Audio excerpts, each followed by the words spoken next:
Ce matin, on a voulu vous poser une question toute simple, à la réponse pas si évidente après 2 ans de crise sanitaire. Comment ça va ? Faut prendre la vie du bon côté, tout simplement. On essaye de garder le moral. Déçu à cause de la situation sanitaire, ça nous empêche de faire pas mal d'activités. Le retour du quotidien dans les Bords des Libéraux. Et oui, que du vrai, que du vécu, vous me connaissez. Retrouvez-vous dans la peau dans les Bords des Libéraux en région parisienne. Ça promet. D'après des sondages réalisés en cette fin d'année, vous êtes 26% à déclarer ressentir des troubles d'anxiété généralisés et surtout à faire le lien entre santé mentale et crise sanitaire. Ainsi, 33% des plus de 65 ans considèrent que la crise a des conséquences négatives sur leur santé mentale, un chiffre qui passe à 49% pour les 35-49 ans.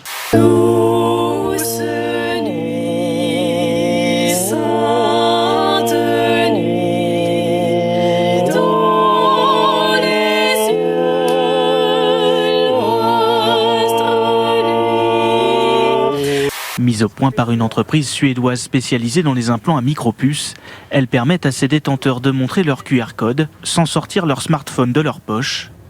Autre avantage, son prix, une centaine d'euros. Un bracelet connecté coûte en général le double du prix. Pourtant, un implant peut se conserver 30 ou 40 ans, alors qu'un bracelet se conserve 3 ou 4 ans. Hier je faisais la vaccination. J'ai 2 patients qui sont venus, qui ont pris rendez-vous pour se faire vacciner, et qui finalement, avant l'injection, vous tendent un billet de 500 € carrément, et vous disent, vous le jetez aux toilettes. Ah d'accord, donc en fait là, alors qu'ils étaient dans le box de vaccination, ils vous disent en fait, je vous donne des sous pour que vous fassiez semblant de m'avoir injecté le vaccin et en fait vous le mettez à la poubelle quoi. Ah c'est magnifique ce que nous vivons actuellement. Et ça vous arrive davantage, ça vous est arrivé hier, donc ça veut dire que vous avez l'impression qu'à nouveau, au moins 3 fois. Au moins 3 fois, au moins 3 fois par semaine, c'est énorme, je trouve ça énorme. Alors qu'avant, j'avais vraiment que pour des passes vaccinales, que pour des passes sanitaires. Vraiment pas pour le vaccin, il n'y avait personne qui osait faire ça. Et les médias, vous êtes calés sur les médias ? Qu'est-ce que vous dites là ? J'aime bien regarder la télévision, écouter la radio. D'accord. Donc en fait, dès que j'ai l'occasion de regarder la télévision, certains disent que c'est pas très bien, mais moi j'aime beaucoup... Certains disent que c'est pas très bien, c'est des gens qui n'ont pas le crédit d'une maison sur le dos, excusez-moi. Enfin bon, on a beau être animateur, à un moment, il faut quand même que des gens nous regardent. Assis devant ma télévision, je suis de l'homme, la négation, pur produit de consommation, mais mon compte est bon. La vérité, c'est que vous êtes un militant de l'écriture inclusive. Pas du tout. Si, puisque votre mouvement s'appelle Les gens engagés. Je vous ai déjà expliqué. Vous êtes un militant. Vous n'assumez même pas votre... Vous êtes obsédé. Je suis contre. Vous êtes un militant. Votre mouvement s'appelle comme ça. C'est le contraire. Vous êtes un militant. Enlevé. Vous pouvez asséner ça 10 fois, ça ne changera rien. Enfin, vous me demandez ma position, je suis contre. Mais les engagés, votre mouvement est écrit en écriture inclusive. Enfin, c'est quand même incroyable de ces positions assumées. Toutes ces insultes, on me dit il faut surtout pas répondre. Oui, évidemment, je peux pas répondre à tout le monde, mais j'en sélectionne toujours 4-5. Moi, je réponds aux insultes. Je réponds et je m'en fous. Et si le type est injurieux, je le suis 2 fois plus. Je me fous. On ne doit pas laisser en liberté la bêtise. On doit la combattre, la bêtise. Et s'il faut la combattre avec les mêmes armes ignorantes que ceux qui la colportent en premier, c'est pas grave. Je m'abaisserai dans la boue pour aller chercher tous les ignorants de la Terre. Elle est très pipelette, hein. Viens. Voilà. T'as autre chose à dire encore ? 107 000 €, c'est notre chiffre du jour, montant auquel s'est vendu aux enchères cet après-midi le tout premier SMS au monde. Nous vous en parlions hier soir.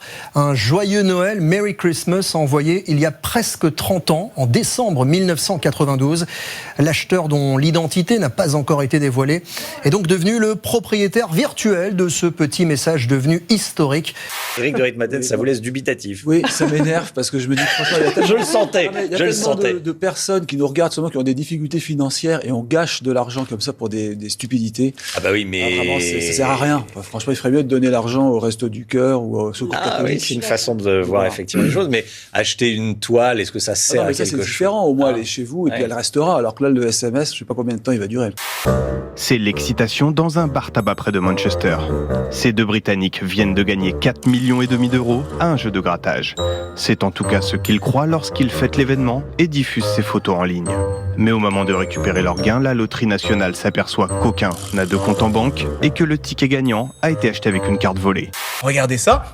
On prend une fusée, on la met dans une espèce de château d'eau, on met de l'eau sous pression, de l'eau à 250 degrés à l'intérieur, et cette eau à 250 degrés, après, on va la faire sortir par des tuyères, et la fusée va pouvoir décoller exactement comme une fusée traditionnelle, sauf que là, c'est de la vapeur d'eau qui s'en va. C'est pas tous les gaz toxiques qu'on a l'habitude d'avoir. Donc c'est le même principe que la fusée traditionnelle, celle qu'on fait à l'école, comme les enfants. Comme un film catastrophe où tout est réel. Dans la ville de Mayfield aux États-Unis, l'écran de cette salle de cinéma a été arraché par la tornade qui s'est abattue sur le Kentucky il y a 10 jours. Depuis les sièges qui ont résisté, on aperçoit l'étendue des dégâts à travers un trou béant. Alors, est-ce qu'elles polluent beaucoup les fusées actuelles à Nice? Les fusées actuelles polluent énormément. On a un petit chiffre pour vous montrer. Par exemple, on parlait de l'ISS et du milliardaire qui est allé dans l'ISS. Un voyage à l'ISS, c'est 1150 tonnes de CO2 et c'est l'équivalent de 638 ans d'une voiture qui roulerait 15 000 km par an. Vous voyez, c'est considérable. Et là, on parle d'émissions de CO2, mais il y a aussi des gaz toxiques. Mais non, je suis hyper gêné en fait. Je le connais pas personnellement. Alors, je suis hyper gêné. Je n'ai jamais fait ça de ma vie. Alors là, je veux dire franchement, je sais même pas si je vais y arriver. Et toi, Cardman? Moi, j'ai demandé le pigeon est consentant, je tiens à préciser.